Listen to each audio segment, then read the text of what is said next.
Ça y est, la saison 4 de Stranger Things a officiellement été commandée par les producteurs il y a à peu près un mois. L'occasion pour moi de parler et de discuter autour de 8 théories qui m'ont été faites part par vous durant ma dernière vidéo. Je réagis donc à 8 de vos théories.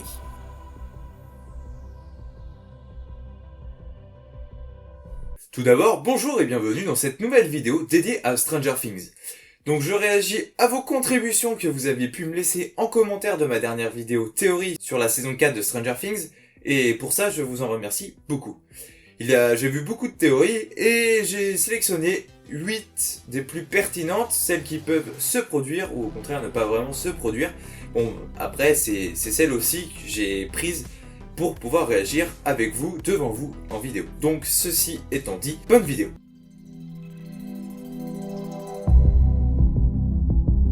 Alors pour ce qu'il s'agit de tous les frères et sœurs de 11, donc j'ai pas lu les livres centrés sur l'avant en fait des histoires de la série, mais apparemment donc si on arrive à 11, c'est qu'il y a eu déjà 10 expériences avant elle. Mais apparemment il y en a quelques-unes qui n'ont pas fonctionné et d'autres qui ont été abandonnées, donc en fait on verra jamais les 10 frères et sœurs de 11, c'est pas possible. Du coup, est-ce que ce sera possible d'en revoir, hein, donc comme 8 dans la saison 2 ? Eh bien, je ne sais pas, je ne pense pas. Parce que, tout simplement, ça a été un des axes qui a été exploité un petit peu dans la saison 2. Et je pense que les scénaristes vont essayer d'aller tendre vers autre chose. Après, c'est sûr que ça pourrait être cool, hein, de voir d'autres frères et sœurs, et comprendre un petit peu plus le background en fait que 11 aurait pu avoir. En allant encore plus loin que les souvenirs que 8 avait. Peut-être que une plus vieille arrivera et nous dira un peu plus sur la jeunesse de 11. Mais bon, après ça c'est quelque chose qui a été déjà exploité dans la saison 2, donc j'ai du mal à croire que dans la saison 4 nous verrons les frères et sœurs de 11. Après c'est possible qu'un frère ou une sœur arrive pour combattre en fait aux côtés de 11 et puis combattre le grand méchant de la saison 4 ou de la saison 5, à voir qui ce sera, quand ce sera, etc. Quand on en saura un peu plus sur l'intrigue.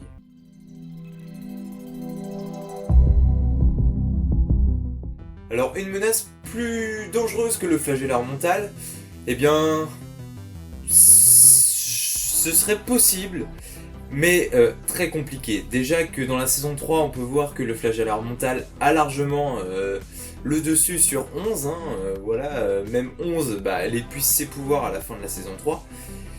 J'ai du mal à croire qu'une nouvelle menace pourrait arriver encore plus forte que le flagellaire mental. Après c'est sûr que de ce point de vue là, ça fait déjà 2 saisons que le flagellaire mental est déjà l'ennemi en fait de l'équipe, de la bande de copains. Alors peut-être que on reverra encore le flagellaire mental, peut-être pas dans la saison 4, peut-être dans la saison 5, mais accompagné des démons gorgons, comme on peut voir à la scène post-générique en fait de l'épisode 8.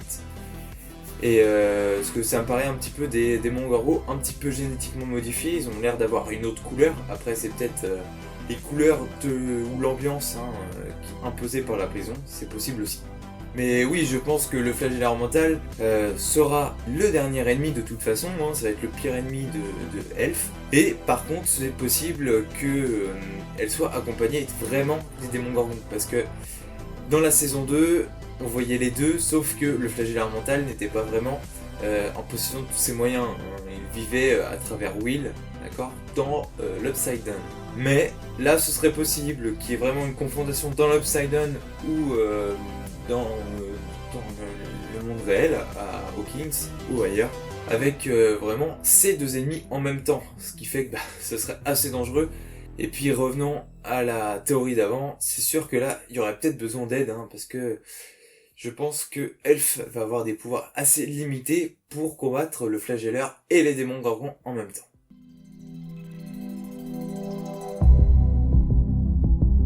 Alors peut-être que le monde donc réel et le monde à l'envers sont déjà assemblés, peut-être.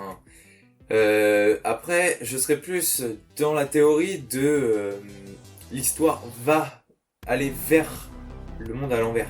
C'est-à-dire que petit à petit, le monde à l'envers va intégrer le monde réel en fait, pour pouvoir laisser pleine puissance au flagelleur mental dans la saison 4 ou la saison 5.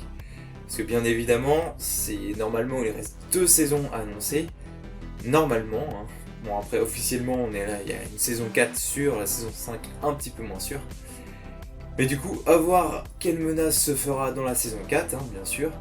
Ça, on verra ça peut-être avec les premières bandes annonces, hein, qui arriveront je ne sais pas quand. Et après, peut-être à la fin de la saison 4 aussi, avant la saison 5, on en saura certainement beaucoup plus sur la saison finale.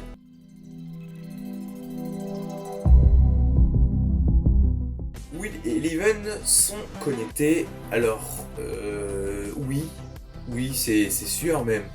Parce que c'est les deux personnages qui ont une relation en fait avec du coup le monde à l'envers. Donc c'est sûr que les deux vont sûrement être connectés et ça va être amené je pense dans la saison 4. Les deux vont commencer à être reliés en fait.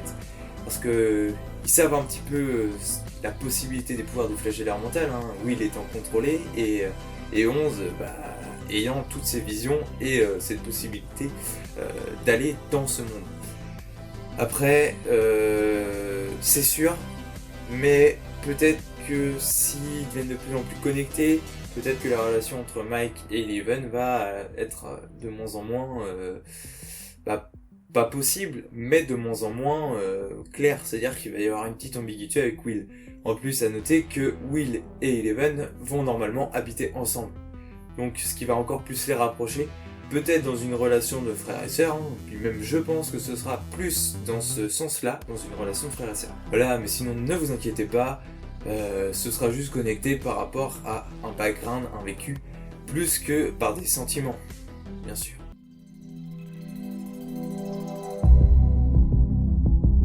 La théorie suivante, annonce que Will aura une importance majeure.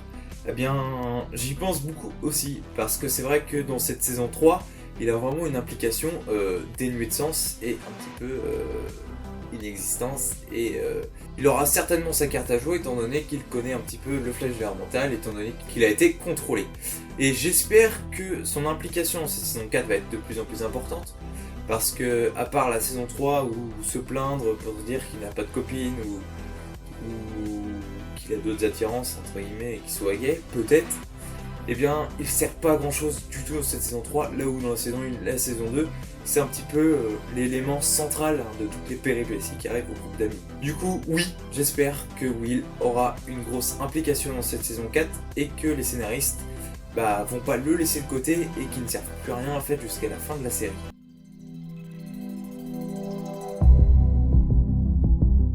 La saison 4 pourrait tout simplement être la saison juste pour retrouver Hopper. Alors, oui, c'est possible, et ça avancerait dans le bon sens, parce que ça permettrait aussi de construire une intrigue sur toute la recherche autour d'Hopper. Et ça pourrait rappeler un petit peu ce que j'ai trouvé assez cool dans la saison 3, quand Robin, Steve et Dustin ont essayé de décrypter le message des Russes. Et ça pourrait amener un petit truc de recherche, un petit truc d'espoir en fait, pour retrouver Hopper. Et tout ça construit au fur et à mesure de la saison, hein, jusqu'à retrouver Hopper et donc affronter les Russes.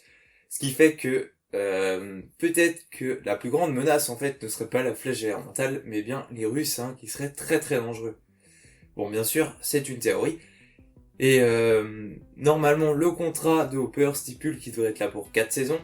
Donc, s'il n'est pas retrouvé dans la saison 4, ça pourrait permettre qu'il ait une implication dans la saison 5, ou alors par des flashbacks, j'en sais rien. Mais normalement, il devrait réapparaître encore sur nos petits écrans. Donc oui, pourquoi pas une saison 4 consacrée à la recherche d'Hopper. Alors peut-être pas tout de suite, hein, bien sûr. Peut-être qu'au début, on va peut-être avoir des relations, toujours l'aspect relationnel en fait, entre Mike, Eleven... Will, Dustin et sa copine, et Robin, et puis Steve, hein, comment ça va évoluer aussi. Et puis petit à petit, Eleven va retrouver ses pouvoirs et va pouvoir essayer de localiser Hopper ou peut-être trouver des signes de vie, ce qui va lancer donc cette grande aventure pour le retrouver, qui va les envoyer en Russie. Parce que je pense que avec la scène post-générique, autre que ça nous fasse espérer que ce soit Hopper ou une autre personne encore vivante, hein, comme le père de Eleven, par exemple, hein, comme on a pu beaucoup lire et entendre dans les vidéos théories. Et ça pourrait amener l'équipe à rencontrer la nouvelle menace, en fait, ce démon Gorgo enfermé par les Russes.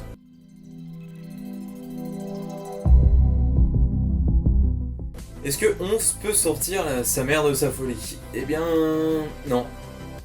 Désolé d'être aussi catégorique, mais je pense qu'elle a reçu un lavage de cerveau, à moins que Eleven arrive à remonter dans le temps, en fait. Voilà, la seule explication comment elle pourrait enlever donc, sa mère de sa folie, ce serait de remonter le temps, parce que actuellement elle a un peu le cerveau grillé, et du coup, ou endommagé, ou buggé. Alors peut-être qu'elle trouvera quelque chose pour débugger en fait ce qui ne marche pas chez elle, hein, pourquoi elle reste fixée sur sa télé, entre guillemets. Mais non, je ne pense pas que sa mère reviendra dans l'intrigue en fait, tout simplement. Je pense que on est passé à autre chose, ça y est. Hopper est devenu son père, voilà, je pense que actuellement elle a perdu sa mère, dans un état qui est dans un état critique. Et elle a perdu son père en fait adoptif hein, qui est mort pour le moment. Et actuellement elle a retrouvé une mère adoptive. Je pense que on va plus se concentrer, donc la saison va plus se concentrer sur la relation entre Joy et puis Eleven qui peut-être sera tendue ou au contraire peut-être que Eleven aura perdu un petit peu trop de proches récemment et la verra et la considérera vraiment comme sa propre mère, et puis c'est tout.